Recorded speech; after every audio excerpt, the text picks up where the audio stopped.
Programa Conexão Moderna. Apoio Sono VIP. Durma bem. Viva melhor. Instituto Liderança Moderna. Oferece curso de pós-graduação em Programação Neurolinguística. O único no Brasil reconhecido pelo MEC.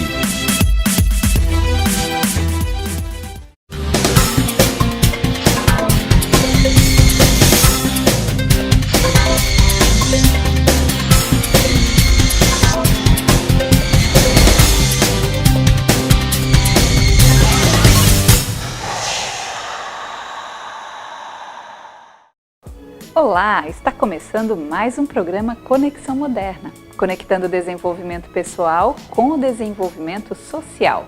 Aqui nós falamos sobre temas que levam ao autoconhecimento, temas que falam sobre saúde, qualidade de vida e algumas outras curiosidades. E hoje, como convidados, temos o Dr. Nicolodi, Luiz Fernando Nicolodi, ele que é médico integrativo e ele vem falar para a gente sobre essas novas abordagens. E também teremos Simone Mior, ela que é parapsicóloga clínica e vem falar sobre a regressão como ferramenta para superar memórias limitantes e traumáticas. E hoje eu quero mandar um abraço especial, tem muita gente para mandar, mas hoje em especial vai para Gileite, ela que é maquiadora profissional e está sempre aí ligada no nosso programa. Também quero mandar um grande abraço para a equipe da London Cosméticos e também lembrar que estaremos nos dias 14 e 15 de agosto juntos para um seminário sobre Construindo um Caminho de Realização e Sucesso. Até lá, hein? E fique com a gente que o programa Conexão Moderna começa agora.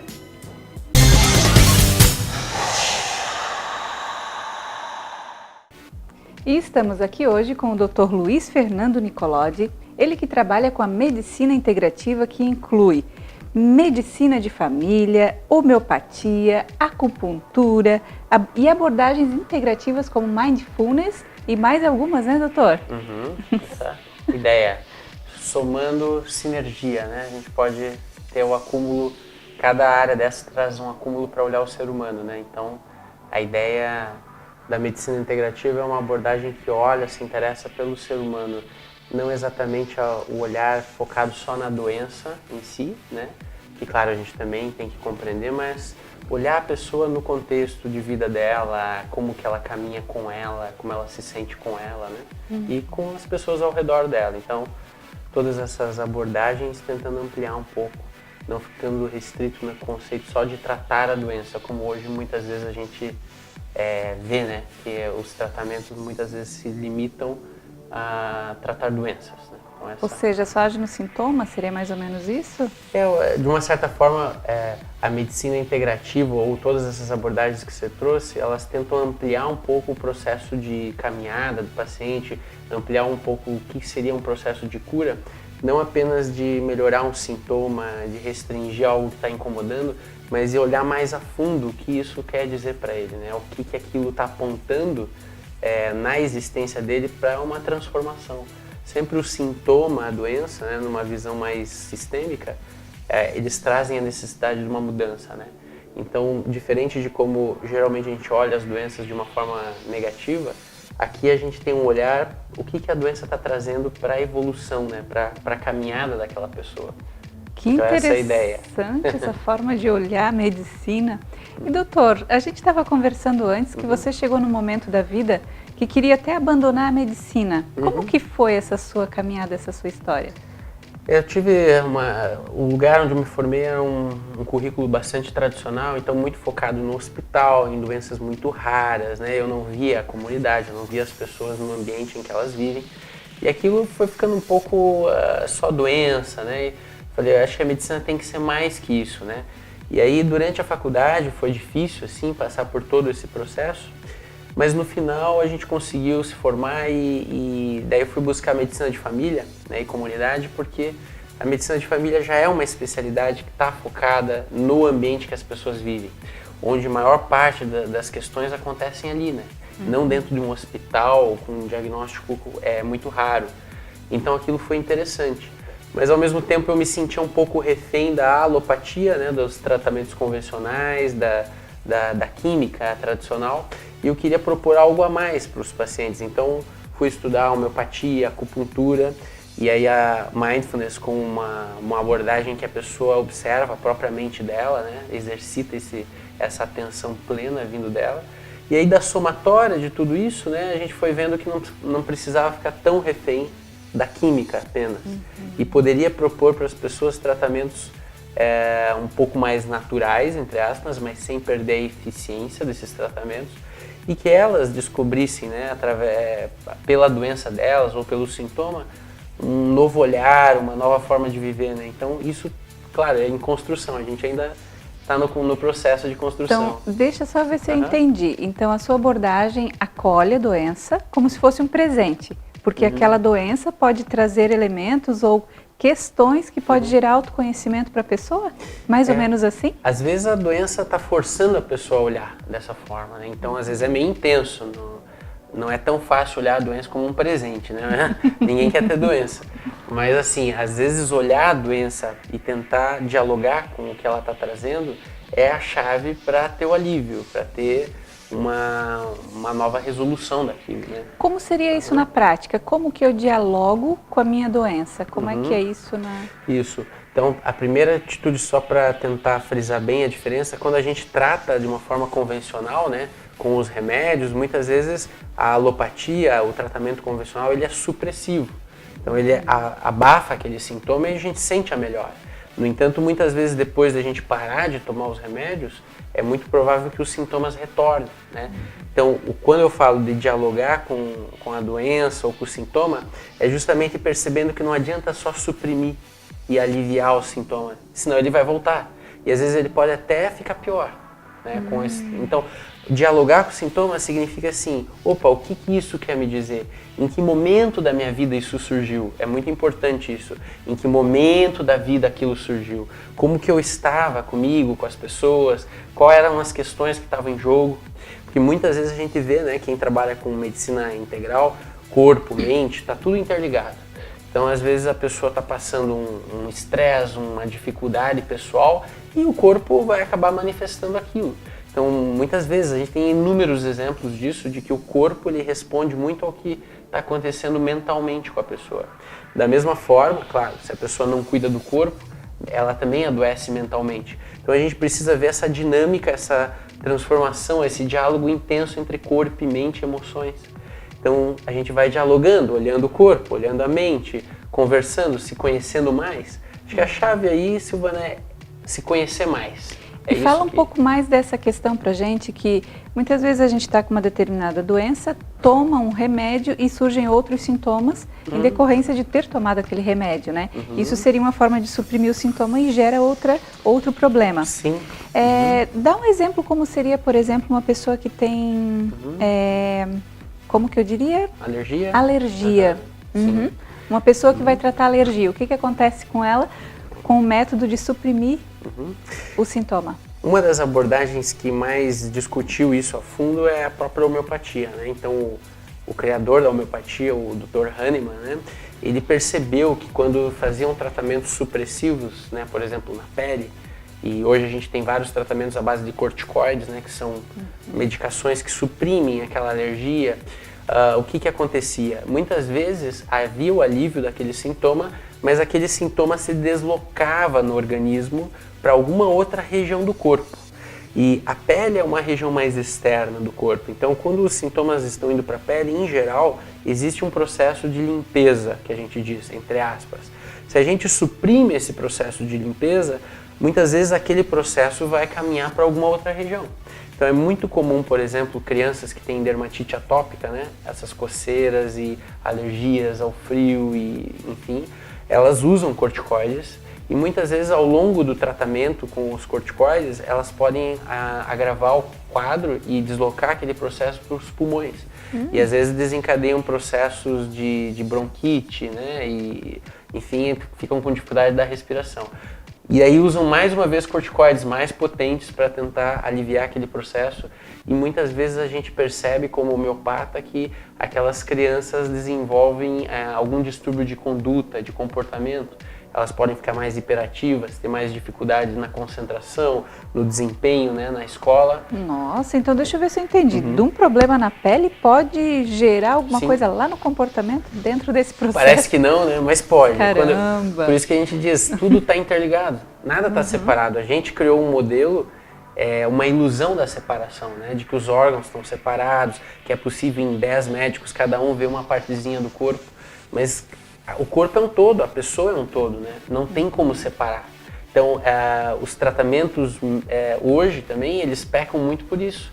Na medida que eles dividem muito a pessoa em partes e não percebem as conexões entre as partes, existe o risco de muito exame, existe o risco de muita medicalização para cada partezinha, mas na verdade às vezes é um processo todo que está acontecendo, mas ninguém está olhando, porque a pessoa está sendo vista por vários profissionais que apenas focam naquelas partes. Então, não que a gente não precisa disso, é importante esse avanço tecnológico, os especialistas, né?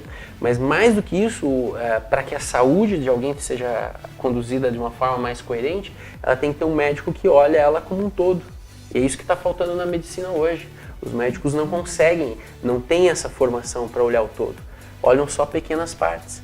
Às vezes ficam até técnicos, fazendo apenas alguns exames, fazendo algumas condutas, e está faltando aquele médico que olha tudo. Aí a ideia dessa medicina é olhar o todo, não só a pessoa, mas na família, no trabalho, como que ela anda. Uma coisa bem importante que você traz aqui é essa visão de corpo, mente, emoções e tudo mais, né? Para avaliar o indivíduo ou o ser. E como que fica assim quando a gente recebe um diagnóstico que não foi bem elaborado para fazer aquele diagnóstico, aquela entrega? Porque a gente está lidando com emoções. E aí esse ser, né, esse paciente receber um diagnóstico como uma bomba, como tratar disso, como lidar com isso? Aí tá, se a gente for buscar só o tratamento da doença em si, a gente vai esquecer tudo isso. Se uma pessoa tem um diagnóstico de câncer, né, e, por exemplo, só foi feito um tratamento convencional, com quimioterapia, rádio, às vezes uma cirurgia, muitas vezes se deixa de lado toda a subjetividade que está envolvida com o câncer. Que na verdade aquele câncer provavelmente não é uma coisa que surgiu do nada. Foi um processo de construção na vida da pessoa. Muito antes do câncer aparecer, já existia uma atitude, uma conduta, um modo de vivenciar a realidade que tinha a ver com o câncer. Então, se a gente não olha dessa forma mais abrangente, a gente está tratando só aqui no final. Mas a pessoa tem que passar por um processo, através da sua doença, de revisar tudo aquilo que ela foi construindo, né? Então, quando a gente precisa ter essa abordagem, aí às vezes não só o médico, mas às vezes a gente precisa ter aliados na psicoterapia, a constelações, a meditação, a alimentação, que é fundamental em qualquer tratamento. Eu sempre sugiro a alimentação saudável, né, para cada paciente. Então a gente precisa ter a abordagem, a sinergia de todas essas coisas para daí ter um resultado melhor. Eu não sei se o paciente vai conseguir se curar, digamos, desse câncer, mas o que a gente pode perceber é que a pessoa vai andar melhor, vai ter mais qualidade de vida, vai entender melhor o que aquilo quis dizer para ela. Vai amenizar o impacto disso, né? Com certeza, o processo de aceitação e também o processo de lidar com aquilo, se tornar mais resiliente, né? Aprender com a dificuldade também, que é muito importante, né? Psiquicamente, né? E fala pra gente como é que é essa abordagem do mindfulness. Mindfulness, como se pronuncia? Mindfulness, né? Mindfulness. O mindfulness, ele tem vindo, é uma onda, né, que surgiu nos Estados Unidos, agora foi para a Europa e agora vem para o Brasil com força. Nada mais é do que uma forma, né, ocidental para trabalhar um estado de atenção plena, que, claro, esse estado de atenção plena, ele existe para qualquer ser humano. Todo mundo pode acessar esse estado de estar no presente, sem julgamento, apenas aqui na experiência do presente. No entanto, a gente tem que levar, né, digamos assim, a considerar que os orientais fizeram isso muito fortemente, né, ao longo de milênios. Então, o mindfulness, ele foi uma forma de pegar todo esse acúmulo e adaptar para uma linguagem ocidental, né, para os ocidentais. Então a gente aplica essas práticas de mindfulness, existem programas de treinamento de mindfulness. Qual que é a ideia aqui? Que o estado de atenção e de estar no presente sem julgamento é algo que pode ser adquirido e conquistado e trabalhado. E o que os estudos mostraram é que isso gera no cérebro, né, uma neuromodulação e uma transformação completa de áreas no cérebro, a ponto da pessoa poder ter mais controle, não desencadear tantas emoções perturbadoras, raiva, medo, adrenalina, cortisol, os hormônios do estresse, né? Então a pessoa pode passar por esse processo e conseguir lidar melhor com o estresse, digamos. E isso contribui na cura de doenças? Ah, sem dúvida, porque o Mindfulness ele também provou diminuir a inflamação, né? Os processos de inflamação que tem a ver com o estresse. Todas as doenças crônicas têm a ver com processos de inflamação. Então, através das práticas de Mindfulness, o Mindfulness vem cada vez mais mostrando que para várias doenças ele ajuda no que a gente fala de prognóstico, de como aquela doença vai afetar a pessoa, muitas vezes regredindo, inclusive isso, para ansiedade, depressão, né, estresse, e para todas as doenças crônicas, Mindfulness tem se mostrado muito útil nos tratamentos. Não que ele sozinho vá fazer o processo, mas conjugado com um tratamento mais amplo, pode ser muito útil, né, para as pessoas. Perfeito. Dr. Luiz, muito obrigada pela sua entrevista. É um prazer. Tema maravilhoso. Poder contribuir, né, e estar aqui com você, e também espero que tenha sido de alguma ajuda para quem está assistindo. E que você seja um pontinho de luz aí para esse monte de médico que tem aí uma missão linda pela frente.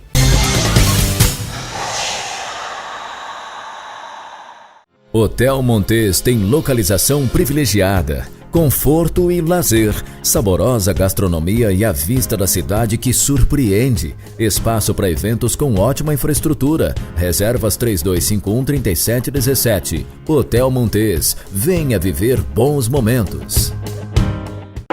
Pós-graduação ou curso livre. Programação neurolinguística sistêmica com qualidade de vida. Libere seu potencial de liderança e aumente seu poder de influência com a PNL.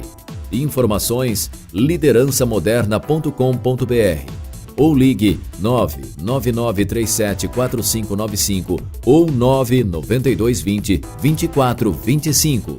Instituto Liderança Moderna.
Vamos falar agora com Simone Mior, ela que é parapsicóloga clínica e vem falar sobre regressão como ferramenta para superar memórias traumáticas e limitantes.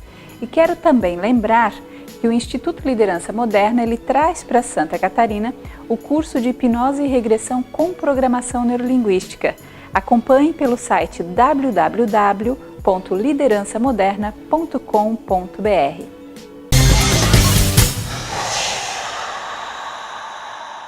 Convidada hoje, voltando, Simone Mior, ela que é parapsicóloga clínica e vem falar pra gente sobre regressão como uma ferramenta para superar memórias traumáticas e limitantes. Seja bem-vinda, Simone. Obrigada, Silvana, mais uma vez pelo convite. Prazer enorme estar novamente aqui com você. Simone, fala pra gente o que é a regressão. A regressão é uma técnica, né, uma ferramenta terapêutica que ela possibilita que a pessoa acesse memórias que estejam lhe causando traumas, problemas, limitações, vamos dizer assim, no seu dia a dia. E essas memórias nem sempre elas estão conscientes, né? Como que isso funciona na prática? Geralmente são memórias inconscientes, então na prática a gente induz o consulente a um relaxamento mais profundo que vai dar acesso à regressão. Normalmente ele está consciente com todo o processo e ele vai acessar memórias que estão aí gravadas na sua mente, no seu inconsciente, que podem ser memórias desta vida, da sua infância, do período da gestação da mamãe ou até de outras vidas. E quem não acredita em vidas passadas, que memórias são essas que vêm então de outras existências ou de outras eras? Nós temos uma teoria na área da biologia que defende que as nossas células, que o nosso DNA traz essas memórias, né? Então, se a pessoa confiar no terapeuta e se permitir se entregar ao processo, ela terá grande possibilidade de estar acessando essas memórias que estão ali no seu DNA, que estão influenciando na sua vida, no seu dia a dia. Que fantástico, Simone. Então, quer dizer assim, se os meus antepassados tiveram alguma memória traumática, é possível que essa memória traumática esteja em mim e reverberando nos meus resultados? Sim, se você participou, se a sua essência, vamos usar esse termo assim, se a sua essência participou daquele contexto, você pode sim estar com essas memórias em você. Olha que fantástico! E isso acaba interferindo no meu dia a dia, nas minhas conquistas, nos meus objetivos ou no meu cotidiano? Sim, muitas das fobias, dos medos, até a depressão, a ansiedade pode ser causada por essas memórias, porque a memória provocou um trauma e esse trauma não foi entendido ainda pela pessoa, não foi entendida a causa dele. Então ela só sente a consequência, que é, digamos assim, uma pessoa que tem medo de escuro, de espaços fechados, de espaços pequenos, provavelmente ela tem uma memória bem traumática de alguma experiência que colocou ela numa situação de risco num ambiente assim. Então, geralmente, quando o trauma provoca uma ameaça à vida, à segurança da pessoa, essa memória causou esse risco, que causa o trauma e aí afeta no dia a dia da pessoa. Por isso que a gente pode até chamar de uma memória limitante também. Exatamente, exatamente, porque nós temos por instinto, a nossa mente tem por instinto preservar a nossa vida. Então, qualquer situação que remeta àquele passado, que colocou em risco a minha vida, a minha mente me trava, me limita, me impede de eu continuar. E muitas vezes a gente não faz nem ideia do que está ali, né? Fazendo a gente estar com toda aquela limitação. Exatamente, exatamente. Às vezes a pessoa não sabe por que ela tem aquele medo, por que ela tem aquela ansiedade, ou por que ela tem pavor de um determinado animal, ou de um determinado lugar, e a regressão vai fazer com que ela encontre essa resposta. E Simone, se alguém te procura apenas pela curiosidade, que quer saber alguma coisa que aconteceu, como que se faz nesse processo? Bom, no primeiro momento da terapia, da sessão, eu sempre explico à pessoa o procedimento da regressão, né? Como vai ser induzida e etc. E eu sempre falo para ela que é importante ter uma pergunta, tipo assim, o que ela quer estar buscando. Quando é só por curiosidade, geralmente a pessoa não acessa memória nenhuma, porque ela está tão curiosa e tão ansiosa pelo resultado que a própria mente dela bloqueia. Mas às vezes já aconteceu assim, de no início da sessão nós estarmos conversando e aí a pessoa diz, não, mas é que eu tenho medo disso, ou eu tenho a impressão que na minha infância aconteceu aquilo, mas eu não tenho certeza, então eu queria saber. Então quando a gente tem um caminho a seguir, uma pergunta a ser respondida, facilita o processo. Até para eu conduzindo a pessoa na regressão, direcionando para aquele período da vida dela. Então, só recapitulando, deixa eu ver se eu entendi. Então, para um processo de regressão é importante que eu tenha um objetivo. Sim. Ou que eu tenha uma intenção em mente. Isso. Para daí o negócio acontecer. Exatamente. É muito importante, porque senão fica uma coisa muito solta, muito aleatória. É como se a sua mente não soubesse o que procurar. Entende? Como se a mente ela estivesse num espaço. Vou usar uma analogia, ela está numa biblioteca cheia de livros e ela não sabe qual livro procurar. Então, quando você diz, eu quero saber, por exemplo, eu tenho muitos conflitos com a minha mãe. Então, eu quero, através da regressão, descobrir por que desses conflitos, por que essa dificuldade de relacionamento com a minha mãe. Então, ela pode acessar uma memória lá da infância, ou uma memória durante a gestação da mãe, ou até do período entre vidas, que vai responder a pergunta e ela vai conseguir melhorar sua relação com a mãe. Que fantástico, nossa! E que mais, quando que uma pessoa pode procurar regressão? Que tipo de problemas elas têm ou que tipo de soluções elas buscam quando elas procuram um processo de regressão? Olha, Silvana, a gente pode dizer para qualquer situação. Até uma pessoa, por exemplo, assim, que ela não consegue identificar uma profissão que ela goste, ou que ela não consegue ter sucesso nas áreas que ela escolhe, ou ela não consegue ter relacionamentos amorosos, não consegue, geralmente acontecem com mulheres que têm mais dificuldade de confiar num homem, de se entregar a um relacionamento, estudantes que têm muita dificuldade na aprendizagem, têm dificuldade de concentração. A regressão pode auxiliar de diversas maneiras, porque, pegando o exemplo do estudante, às vezes uma simples frase que o pai e a mãe falou para ele lá quando ele era criança, aquela brincadeira, você é burro, ou você não sabe, ou seu irmão é mais inteligente que você, causou um trauma. Tinha uma palavra que eu ouvia muito que era pamonha. Esses termos, os pais não têm noção. Ou as professoras às vezes não têm noção, né? Uhum. Porque eu já vi casos assim, da pessoa não conseguir ler em público. Uhum. E num processo de regressão ele descobriu que lá quando ele estava na fase de alfabetização, ele não conseguia ler e a professora forçava ele a ler na frente dos colegas. Então a exposição forçada também provocou um trauma. Então quando ele compreendeu que foi lá, quando ele era criança, que a professora não sabia direito o que estava fazendo, e que ele entendeu que não é responsabilidade dele, ele conseguiu ressignificar o hoje e superar esse trauma de falar em público e ler em público. Então seria mais ou menos como se cortasse aquela conexão com o momento presente? Isso. Exatamente, corta aquela ligação ali e ressignifica o que ele aconteceu, dá um outro significado, um outro entendimento. A pessoa, às vezes tem pessoa que me procura e diz assim, eu sofri abuso sexual, eu quero esquecer isso. Você não vai esquecer, não existe nós apagarmos da memória da pessoa, mas existe dar um outro significado. Ela compreender o contexto do que aconteceu, principalmente compreender que ela era a vítima e não o algoz da situação, e daí ela consegue cortar essa conexão e dar um novo significado, e daí seguir a vida dela. Que incrível, nossa, deve ser muito revelador um processo de regressão. E como é que as pessoas podem fazer para te encontrar? Então, tem o meu site, né, simonemior.com, pelo Facebook também tem a fanpage, o WhatsApp, né, as pessoas podem estar entrando em contato, agendando o seu horário, conversando comigo e fazendo a sua sessão. Fantástico! E é importante ressaltar que é todo um processo sigiloso, né? Eu sempre falo para o meu consulente assim, o meu consultório, a minha sala de atendimento é um confessionário, dali não sai nada.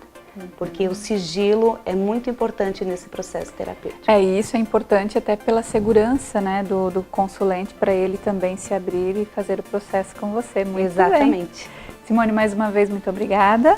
Obrigada pelo convite. Até uma próxima. Até, que seja em breve.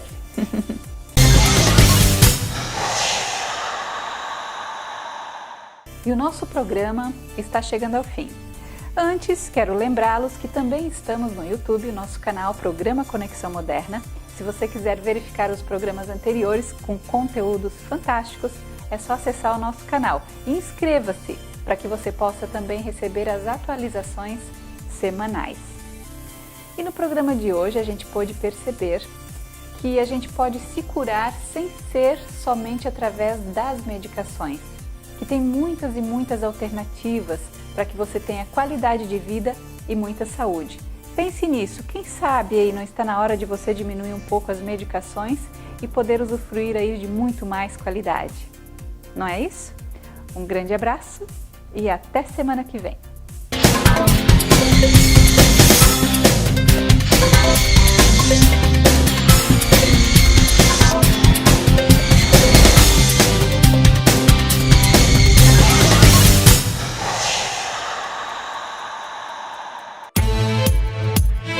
Programa Conexão Moderna. Apoio Sono VIP. Durma bem, viva melhor. Instituto Liderança Moderna. Oferece curso de pós-graduação em Programação Neurolinguística. O único no Brasil reconhecido pelo MEC.